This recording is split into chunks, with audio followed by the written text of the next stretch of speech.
Greetings. Hello. How's it going, John?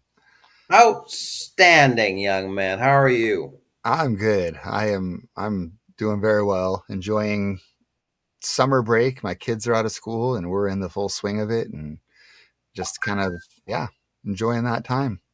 We both agreed in the green room that we're tired today. Yeah. Yeah. You got up. You got up real early. Yep. Got about total of 6 hours of sleep. Yeah. For some people that's normal. Not for you. No, I kind of like I like my 8 hours. I'm a solid 8 hour person. Me too. You I know, when didn't I tell was you. growing up, my stepfather, I had a stepfather for a while who was very type A and had a military background. But man, he would say he wouldn't sleep for more than 6 hours because he's like, man, if you think about it, that 2 hours a night that you know that adds up over your lifetime. And I'm like, yeah, but you know what? There's a quality of life factor too. It And adds up over a lifetime to being arrested. yeah, yeah. Yeah. So So we'll get as much energy as we can to get to the finish line here. yeah, of course. And in the green room, so to speak, you and I talked about there was just so much going on Yeah, in the 2 weeks since we last met. yeah, absolutely. It's been a bit. You were at Pride, and you were at, or not you, but your family was at Yeah. The the camp. Pride was the same day as No Kings Rally for us here in Spokane, Washington. So it was a really amazing, beautiful day. Lots of people really just they were really proud of our city for showing up on both occasions. It was really cool. Yeah. That's really great. Yeah. And I was up in Cedarburg, Wisconsin, which is due north of where I live, next town up.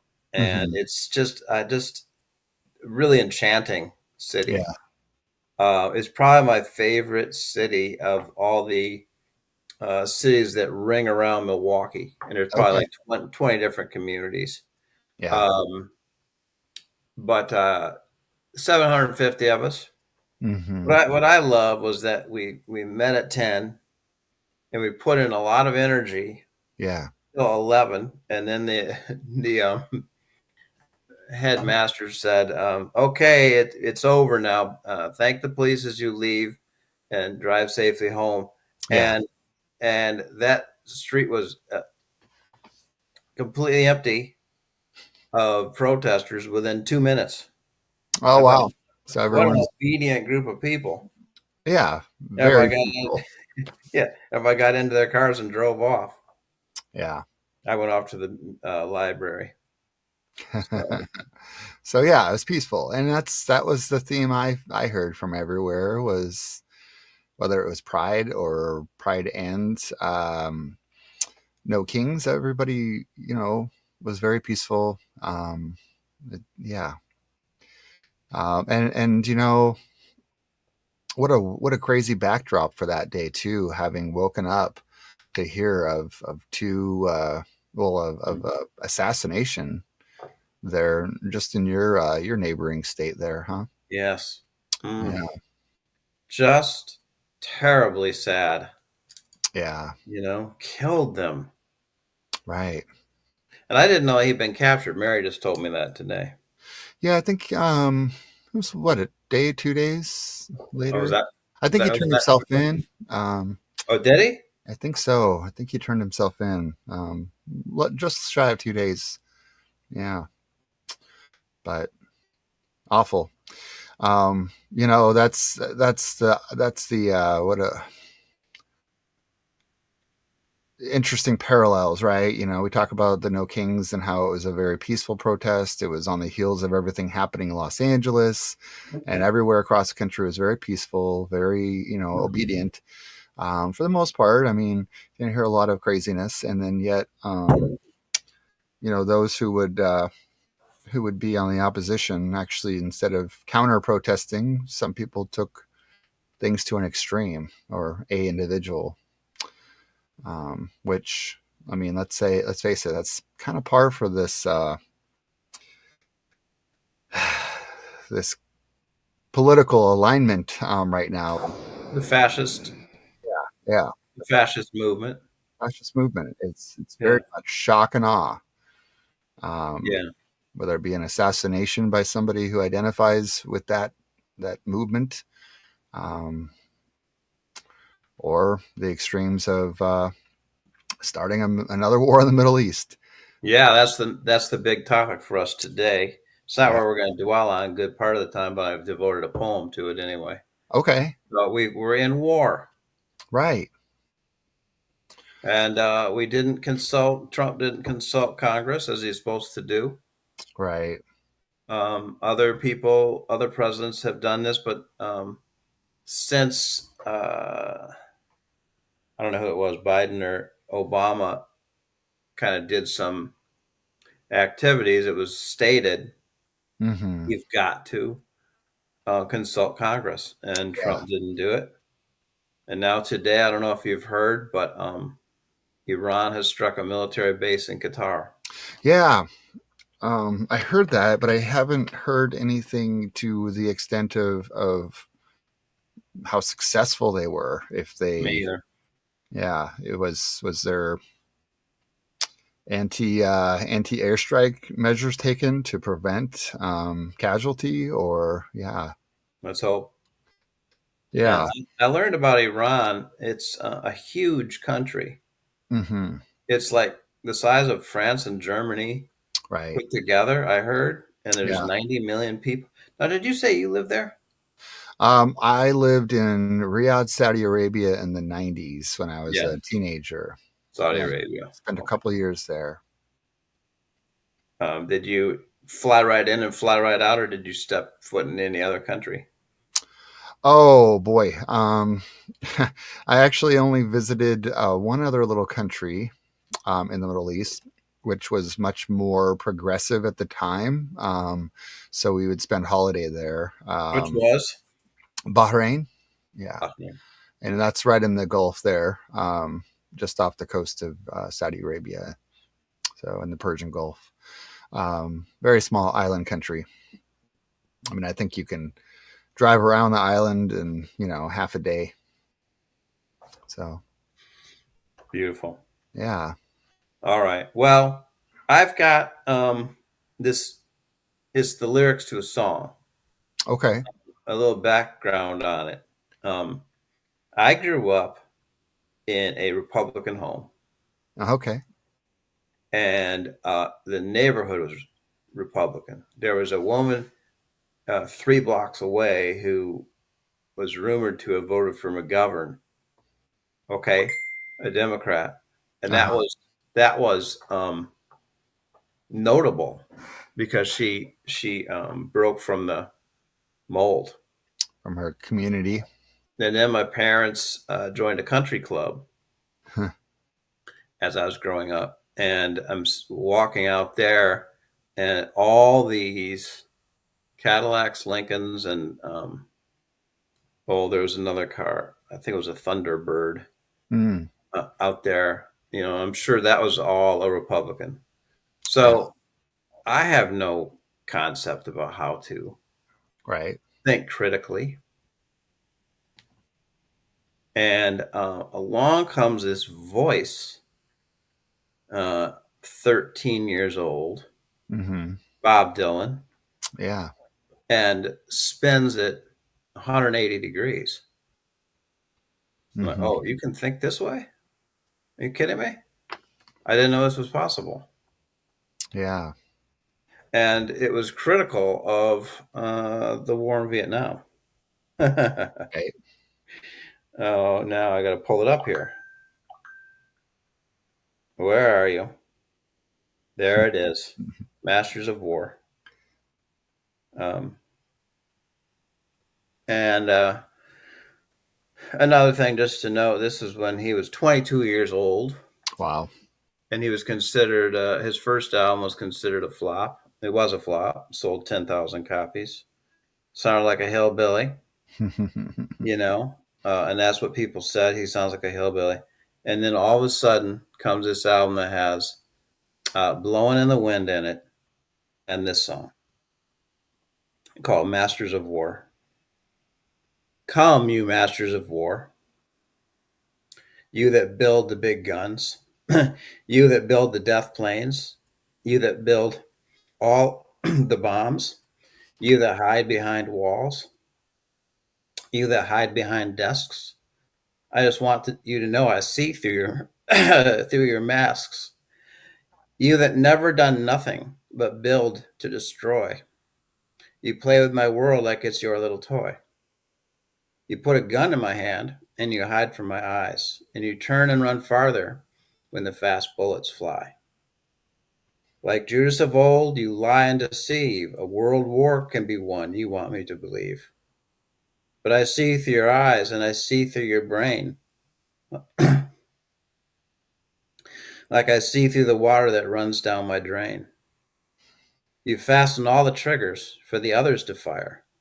Then you sit back and watch while the death count gets higher. You hide. I'm emotional. You hide in your mansion while the young people's blood flows out of their bodies and is buried in the mud. You've thrown the worst fear that can ever be hurled, fear to bring children into the world.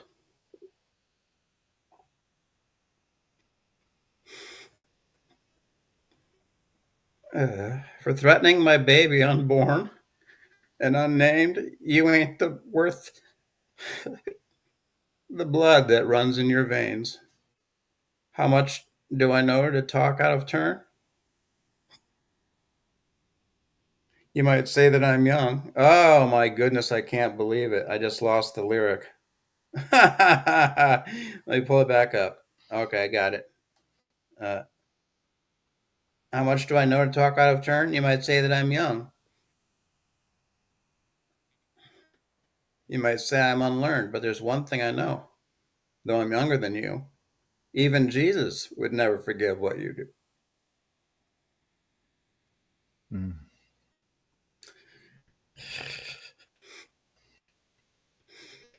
Let me ask you one question. Is your money that good? Will it buy you forgiveness? Do you think that it could?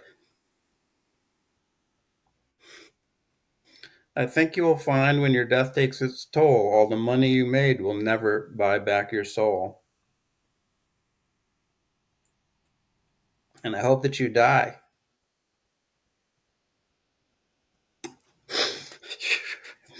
I did not plan to get all emotional here, and your death will come soon. I will follow your casket by the pale afternoon.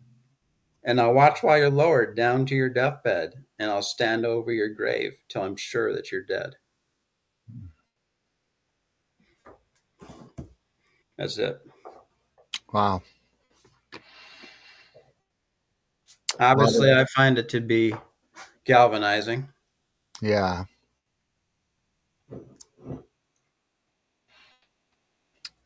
Yeah. What's your response, young man? Hmm. Um, well, first of all, I wish there was a digital way to give you a hug. Hog accepted. Yeah. Um, yeah. It does elicit a lot of that worry and fear about this world of, you know, making it better. What you've said in the past when I played songs for you from the 60s was, and here we are, it's still relevant. Right. Right. 1962, that song came out, 63 years later. Well, and I think about everybody who's endured that wound reopening from, in the 60s into the 70s, again in the 80s, Cold War, 90s, first Iraq War, early 2000s, acts of terrorism, war again in Iraq and Afghanistan. We just spent 20 years fighting what feels like a very futile and unnecessary conflict period. And yet here we are. um, creating that fear, that uncertainty for ourselves and our generation behind us. And we wonder why, in general, people are producing or not having as many children. And you just can't help but feel like there's a general current in the world that just makes it scary. Yeah. Yeah. Yeah. Yeah. So here we are, and literally, I've been thinking so much since. Did the bombing happen on Friday? The Trump bombing Iran, or Yeah. Saturday, whichever day it was. 20th. Yeah. Um, I've been thinking about, what does a quote unquote peace activist do? Right. What do you do? I mean, there's a sense of being helpless, you Yeah. know, and people are like, well, you know, so I've called Senator Ron Johnson and Congressional Representative Glenn Grothman. Hmm. And then I was just like, you know what? I'm just going to concentrate on my relationship with Mary, Right. my relationships with my cats, my relationship with my grandchildren, my daughters. Um, Right. what can you do? Yeah. I sent $30 to uh, Doctors Without Borders. That was about a Okay. week ago. Yeah. Because they're in Gaza Hmm. trying to take care of the wounded there. Right. So I don't know what else you can do. Yeah. And like this is how that, you know, when I think about it, there's just so much where you start to question motives, reason, and there's this feeling of why now? Like what changed all of a sudden? Why now? And there again, once again, I think we've talked about this a lot with our discussions in the past involving the meta crisis or poly crisis. And here we are fighting for relevance with fossil fuels. And I can't help but think about this being a way to manufacture um, and exploit the dependence on oil. Um, you know, increase the value for investors, for um, a lot of states that are in the South that are red that have access to America's oil and what that can mean for them with a crisis that is stemming from Middle East. So I just can't help but think you follow the money and you follow we have a petulant child that's running this country who, on the heels of a weekend of beautiful celebrations of no kings saying we don't want a fascist regime, and then goes and unilaterally decides to engage in this Middle East conflict without, you know, support of Congress. And um, it just feels very personally motivated by one individual to change the news cycle, to change the narrative, to control society and control America, and to at the same time create a crisis of foreign oil issues that rises increases the cost per barrel, which means investors, and it's just all dirty. And again, I don't like that we're in a place where what used to be conspiracy is almost just matter of fact and expected anymore. Like Exactly. I wish I was speaking like some conspiracy nut job about this, but the fact of the matter is you follow the media control, the narrative control, and you follow the money, and it's all personally motivated. And I think that's where politics has gotten us in the last 50, 60 years, at least. So, You get into also to this techno feudalism. Yeah. It keeps getting into my news Interesting. feed Techno almost feudalist. every day. You Wow. know, for those who don't know, there's this company Palantir Mm-hmm. owned by Peter Thiel, and Okay. he's involved with a guy named Curtis somebody. Mm.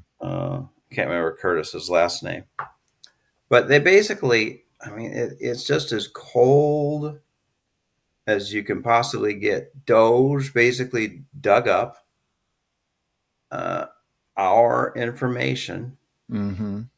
and they've given it over to Palantir.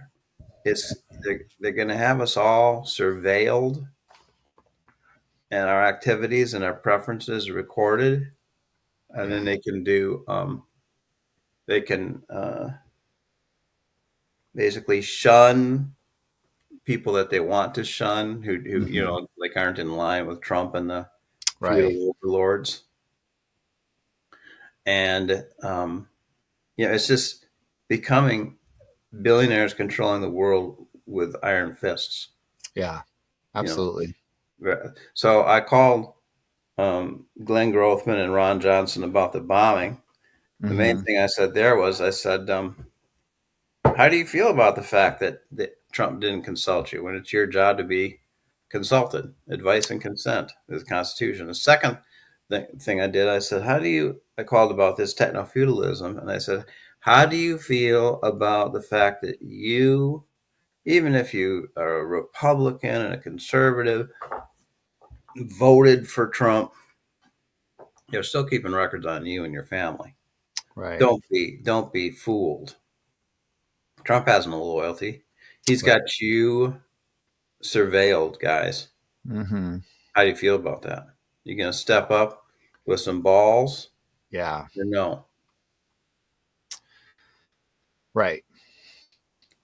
So who knows? Yeah, I think that's one of the things that's we're nearing, and I hope we're nearing a tipping point. I mean, we have to. If I believe in this social construct in America that's developed over centuries here. Um, that we're going to start to hear from people who are actively in their positions, not just retired military standing up, not just retired or former acting, you know, Congress people, senators, presidents. I mean, obviously, we're not going to hear from this president, but the point is that there's a lot of retired former positions when you hear about those who are speaking out against, and um, it's going to take some very brave people to stand up. And I want to believe, maybe I'm naive, maybe I live in an ideal, wishful thinking state, but somebody like I just hope that when the right people do stand up, that the dominoes start to fall. Me too. Yeah, Gavin Newsom, yeah, Chris Murphy, some of the other people. yeah.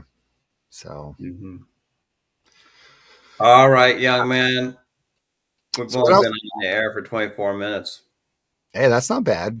We'll try not to linger in the doom and gloom of the world. And I mean, Right? there's a lot to talk about. I mean, and there's some good things too, right? Happy belated Father's Day. It's been a The little same to you, young man. bit. Yeah. Yeah, Mary gave me a beautiful T-shirt, and then my daughter Maddie sent me a Hmm. beautiful duffel bag. Cool. And then my other daughter Javi said that she was too poor, but she did send me her love. Oh, So that's all I need. yeah. So Absolutely. yeah, Absolutely. yeah. Yeah. So the topic for today, after last episode, Mary is in a room about 15 paces from here as we speak. Okay. Honey, you can come on. I think that one person watching, honey, you can come on the air anytime you want to. Yeah. She, as she always says, she said, "This is good. That was a good, that was a good episode." We were talking about Aubrey Marcus and his, Right. what's that called? Oh, Evolved or radical monogamy. yeah. Yeah, and that's the evolution of humanity, and Yeah. yeah, that was wild. That's wild stuff. And Sally Adams Jones, um, an acquaintance, said, "Well, this is libidinal incontinence sacralized." I thought, oh my god, I like that. if you didn't nail it, what? Libidinal incontinence. But Mary said, the thing about it is that how does it all kind of stack up? Yeah. What your episodes are all good, but where are you going with them? Yeah. And I thought that would be a good topic for us to talk about today. Okay. Yeah, yeah. Wonder where our other two active viewers are. We always have about 60 people watching during the week, but then there's three, but they're not on today. Anyway, I'm just curious, to get feedback. But where do you want this to go, Nick? Yeah. Well, How do you envision it? I think we talked a bit about this Yeah. in the green room a bit. And I think and as we mentioned before, we've really, I mean, gosh, not to be cliche or anything, but um, it is called the Brambled Path, right? Yeah. So we are on a path, and I think there is really the point of that is not to necessarily have a destination, but to explore what the path throws at you, along the way. And it's funny, I don't have my keys down here, but I've had this keychain for a while now, and I've heard many people quote it, and I'm sure there's someone that's can be accredited to it, but it's about the journey, not the destination. To that effect. And but yeah, I think we both have a sense of helping, a spirit of helping others, whether that be sharing anecdotes that people can relate to, that people are not alone, that you can find some meaning, hopefully, in anything we talk about, or a connection to anything we talk about. And I think that as long as, we keep that in mind, we can really find a niche in whatever direction the path is on, right? But I think that's the spirit of it to me. Um, but at the same time, you see a lot of podcasts out there where there is certainly a niche of this is what sort of defines them. And I don't know if that's a recipe that people repeat because it's successful. I don't want to do something necessarily just because that's what the algorithm says, or what the success is determined by. But you know, so with that, I think exploring each little journey along the path and being genuine, staying true, authentic. Those are I'd say the values that I hope to embody with this experience. So, but I like it. on that, I'm open. I'm an open Yeah, explorer here. yeah, Yeah. yeah. And I'm thinking about. I 100% agree with everything that you've just said. And Hmm. then my language too is cutting edge spirituality, Ooh, and I don't know if I want to say scientific insight, inquiry.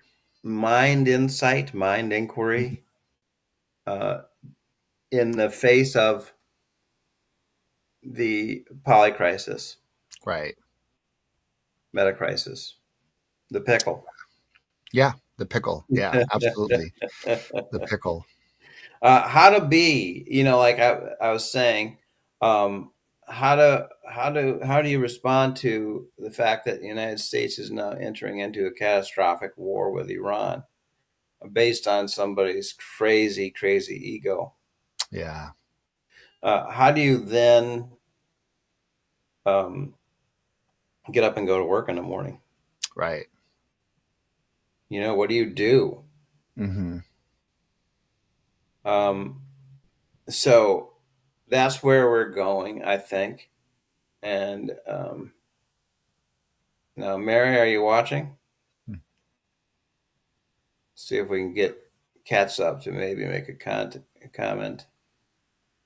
Not to put her on the spot, Right. but just to be succinct and cogent, about what we're doing. Mm-hmm. Nora's book, uh, I finished reading it the second time, Okay. and there it is. Um, the most radical book I've read in my life. Yeah. And also not necessarily easy reading. Right. And I glazed over at times. Yeah, I bet. I think Yeah. you've shared a few things that have really either challenged you or made you pause for quite a bit of reflection. And Yeah. And I think what I'm going to do now is still have it out off my bookshelf, but amongst my readable books, and still pick it up on a daily basis and read a little chunk here and there, but not with a sense of I'm getting through it a third time. yeah. But I wanted to share, I'm going to read to you from it. Okay. Um, but I wanted to share what I think, I kind of have the 1 year test. You say, oh, this book's really great. And then you ask, what will my memory of it be in a year? Oh. How can I describe what I learned here? Mm-hmm. Just a second. I want to have this. Ah. Um, and I was thinking about on my walk today, I was thinking, how do I describe what Nora Bateson taught me in reading her 370-page book twice?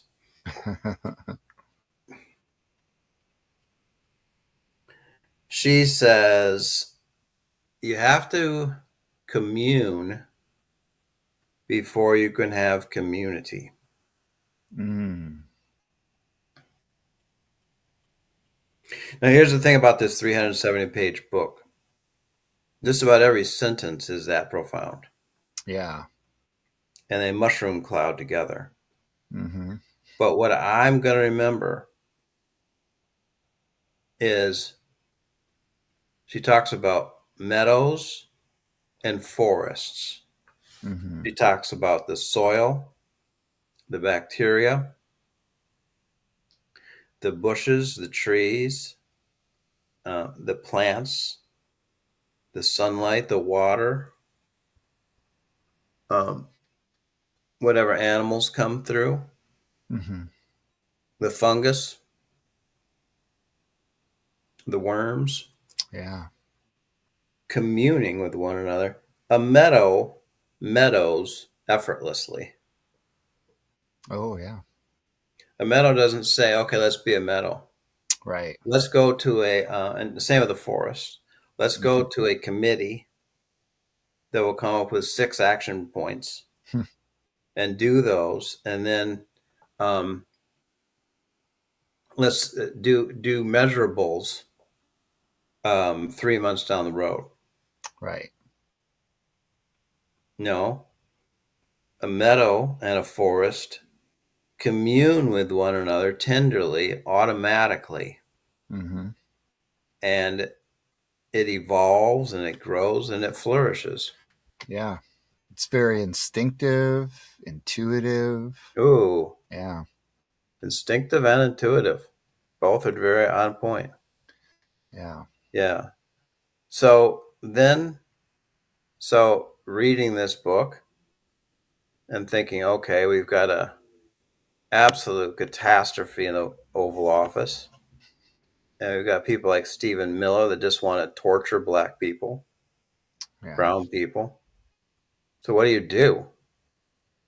How does Nora Bateson's um, scientific, because it's rigorous science.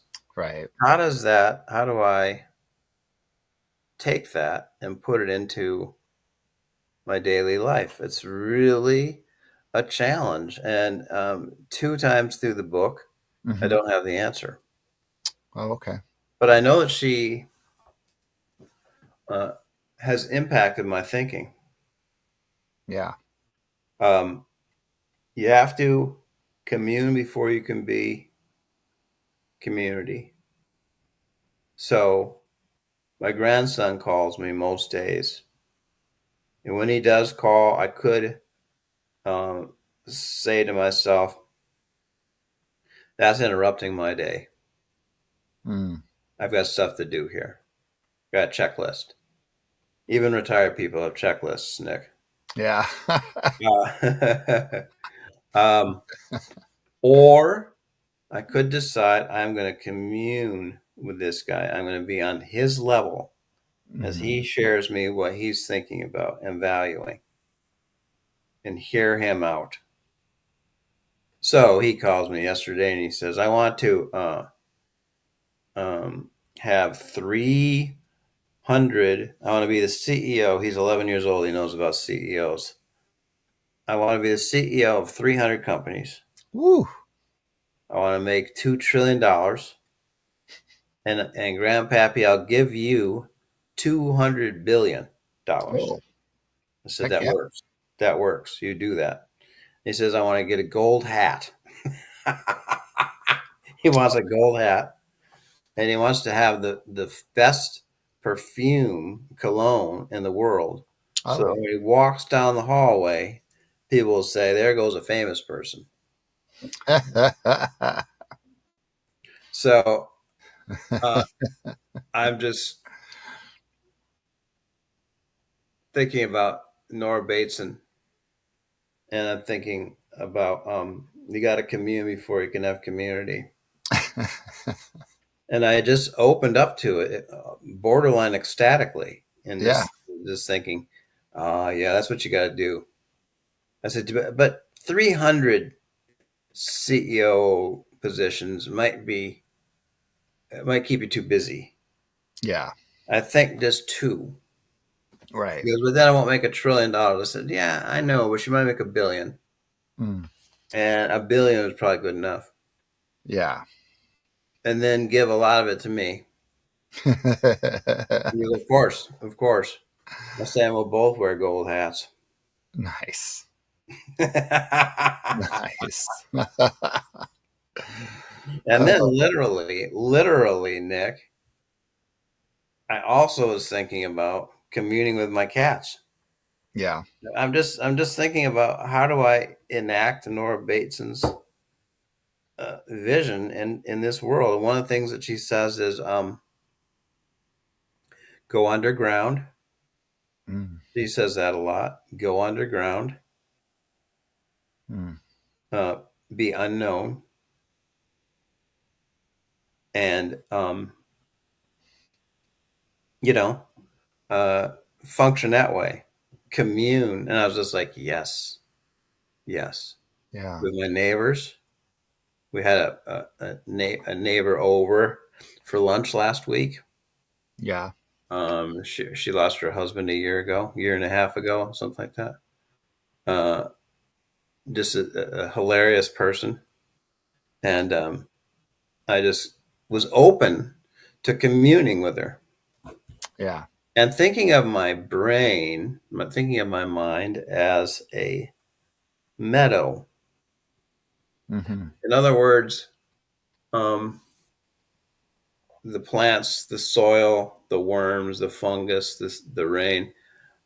Over here, there is my knowledge of the medical world. Right next to it is my knowledge of the stock market. Mm-hmm. Right next to it is my knowledge of education. Mm-hmm. Right next to it is my knowledge of quote unquote spirituality. Then there's philosophy, there's poetry, there's how to drive my car, Mm-hmm. there's the price of gas. Ooh, I've got to, that just reminded me, I'm down to about 45 miles on my car. Got to get that. Uh, all that stuff's in my head, right? Right. That's a meadow. That's my own meadow. And the mistake that our culture does is to silo these Mm-hmm. things. Instead, the Yeah. bramble path for me is to open up to how they all speak to one another. Oh, I like that. And that in the midst of this doggone crisis with our insane president, who doesn't know what he's doing. I mean, No. he doesn't know what he's doing. But he's just doing things for gratification of his narcissism. Um, in the midst of all that, to somehow feel that what I'm doing here on this in my house Mm-hmm. is my response to that. Right. So Yeah. it's pretty liberating. Yeah. The path to the brambled path has to do with keeping my new trees watered and my It's plant. yeah. By the It's way, the combining. snapdragons. I'm It's not showing combining you it this all to make your meadow. Yeah. exactly. By the way, my snapdragons. I didn't bring them up here today. They're outside. I Okay. didn't bring them up because there's no change. Okay. I'm kind of like, when will the What will it? floral stuff appear? Yeah. It's getting greener and bushier and taller, and more and Nice. more green, and no snapdragons. I'm like, are these things mislabeled? Well, you know what? Again, um, it's that's the destination, right? We get we have this Ah, ah, cultural fascination with um, what's the word I'm looking for? Uh, too attached to the destination, right? that's great. I'll do this when I'll feel better when I will, and instead of enjoying the micro changes of the plant, you kind of miss it because you're wondering when is it going to do this, or I'll be fulfilled, or I'll be satisfied with it when it's this, right? Yes, And that's so, perfect. That's a perfect word. yeah, That's a perfect word for me today. Good. I will remember that this week. right. Um, but on that speaking to the plant, um, I was gonna go somewhere with that, but yeah, um, May it show up for you. yeah. But I was thinking about the snapdragon, and I have my own garden experiments going on out there with some tomatoes and sunflowers, and my brother's been um, sharing his love of gardening and plants with us as well. And to your point of just being present to that moment of, okay, I'm going to just let this be because it's part of my meadow.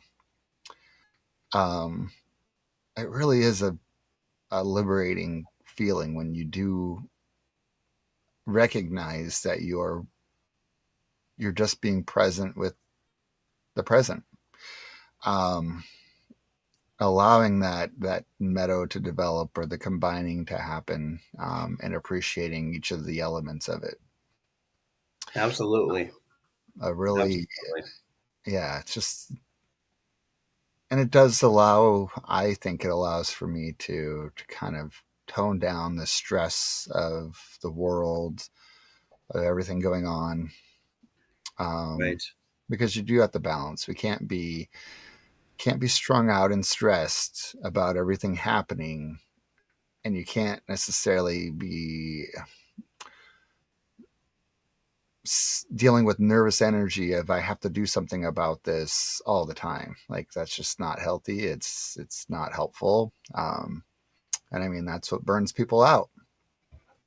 So 100%. yeah. All right. Now, I had something to read to you, Okay. and I'm calling an audible. I'm switching what I'm going to read to you. Okay. Here it is. I'm glad I found it quickly.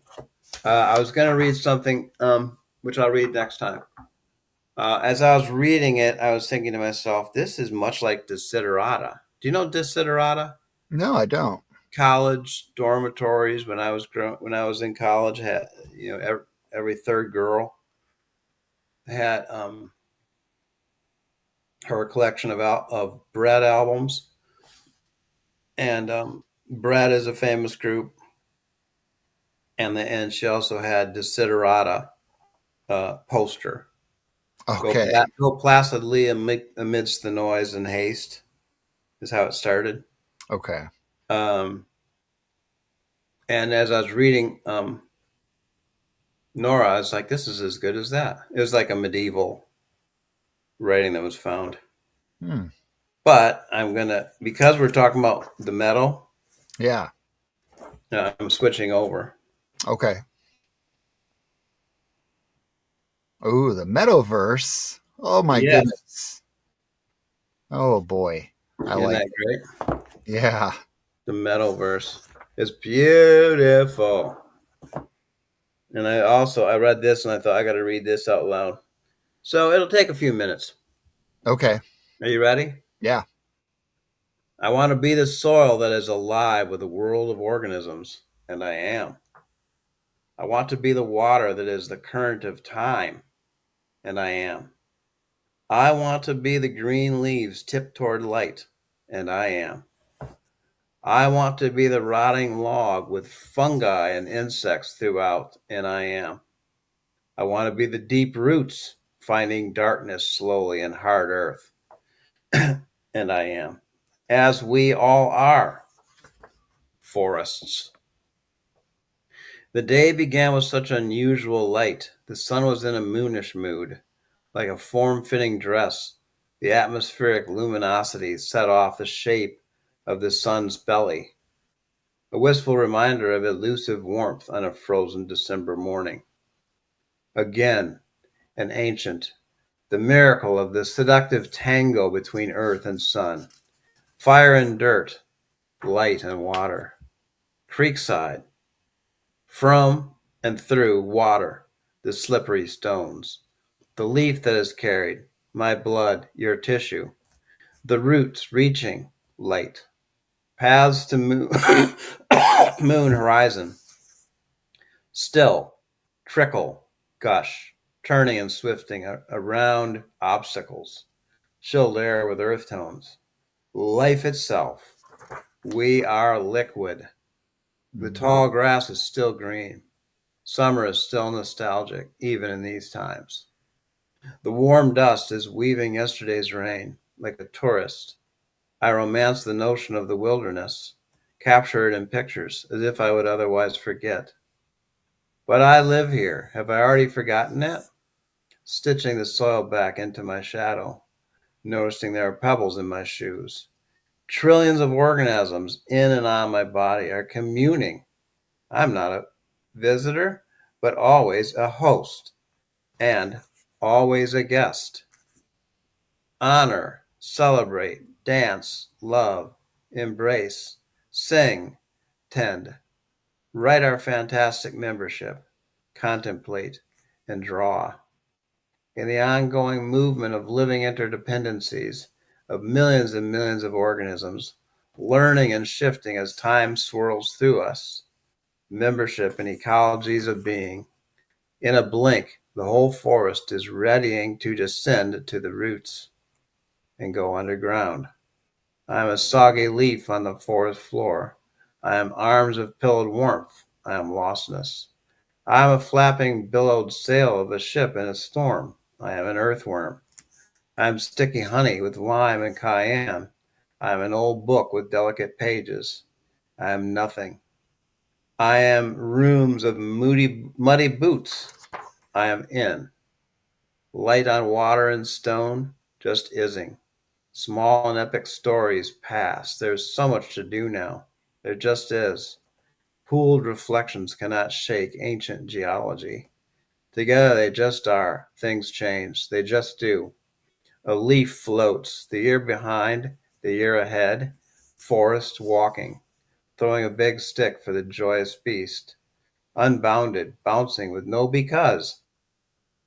Just yes, love, life, play, go again. It's not a digital thing, but here we are.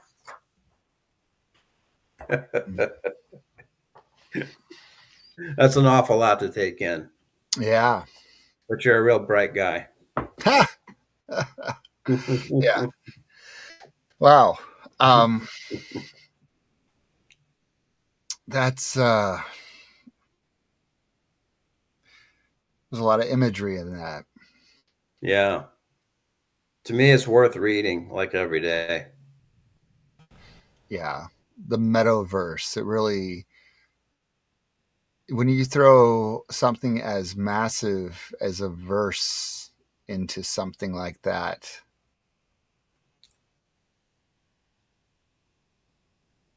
but it does capture the all with the fact that I think there's a word that hit me in interdependency. And it's, you think about when you, with this metaverse interdependency, you don't get to be bigger than a backyard, a forest, a continent, a planet, a solar system, or even without interdependency of it all, right? Like so much of it is flexible and yet dependent and always in motion and movement, and the dynamic is so variable and yet creates this metaverse of stability and Yeah. something beautiful. Yeah. Yeah. A metaverse of stability. I love that. And beautiful. Yeah. Yeah.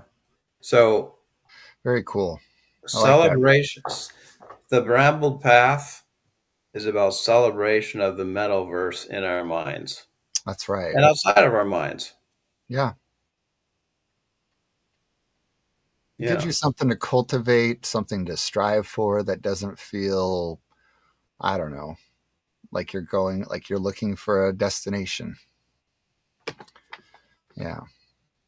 I Right. like it. Yes. Right. Exactly like what you were saying, the journey as opposed to the destination. Yeah. Where the snapdragons are today as opposed to waiting for the perfected state. Right. Right. Yeah. Very cool. I like that. That was a good run. Good reading. Good tie in. And I don't know how I could, oh man, how many pages was that? One and a half. Um, and Yeah, there's 330, 350. 65. Man, I woo, tell you what, I put heavy. the book, I That's finished the heavy. book yesterday, and I was like,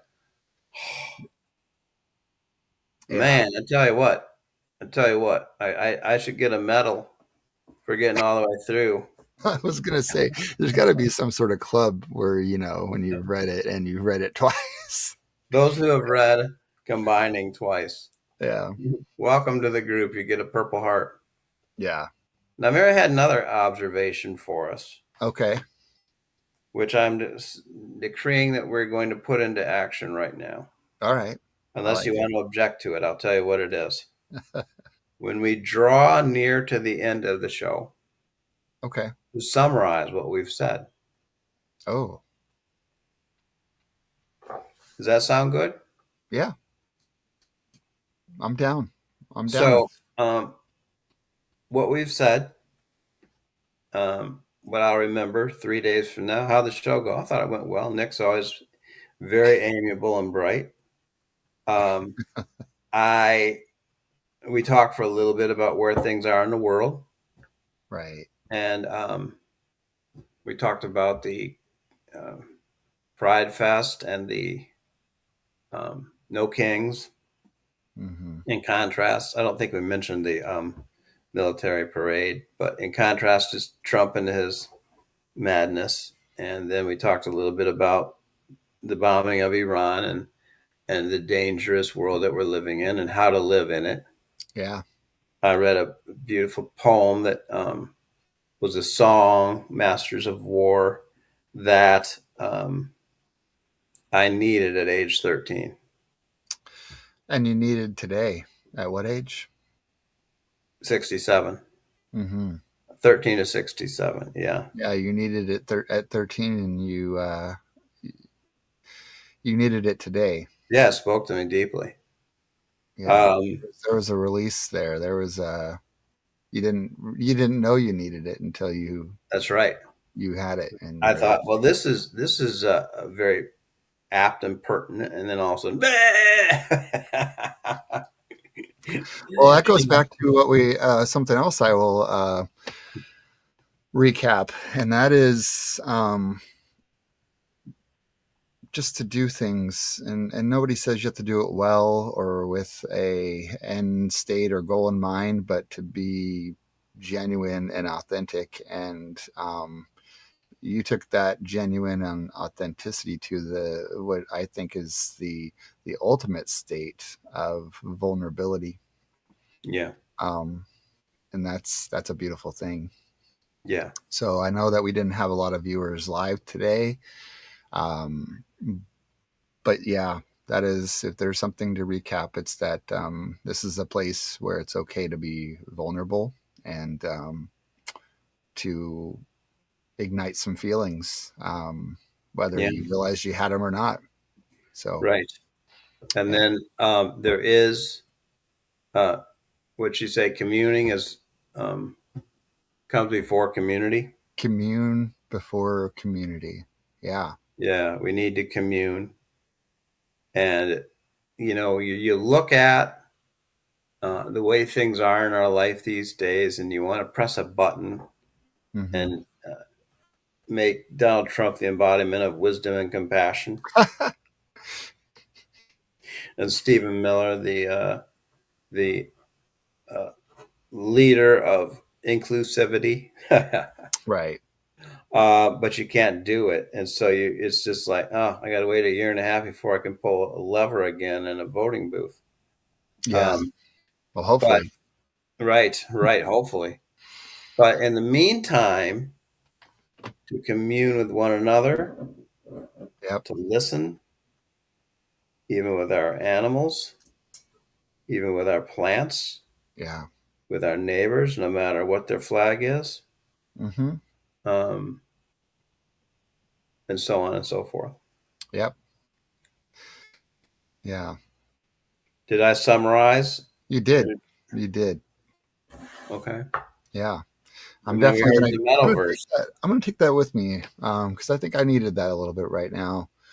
Which one? Um, the idea of commune with, because there's a lot of feeling like I don't want this interaction. I want to avoid an interaction. Um, there's going to be a weight and a heft to this situation or moment or experience that can definitely make you avoid or somehow disconnect with it. Um, and when you think about commuting, you're just like, no, I'm going to just be open to this experience or this interaction right now, even though maybe I don't want it, but it's here. So, yeah, Beautiful. that's my plan. and I'll let you know how it goes Hallelujah. in 2 weeks. So yes, well, fantastic. I think that was I think Mary did a good job of guiding us today, didn't she? that's right. Yeah. Mary, you were in the commune, You're in the commune, hon. combined. Absolutely. Yeah, combined, entangled. That's a Yeah. beautiful. That's a hey. I'm picturing this meadow today, right? A little meadow. It's a good one, even without the plant presence. There's so many I'll other rectify that next. varieties of plants. So Right. yes. Yeah. Well, that's beautiful stuff, man. I appreciate it, and as always, it's a good time to catch up with you, and I appreciate these experiences. So Me too. yeah, and to All everybody right. who joined us, thank you. We Peace to one appreciate and you. all. Peace. Like, subscribe, follow, check us out next. Yes, please. All right.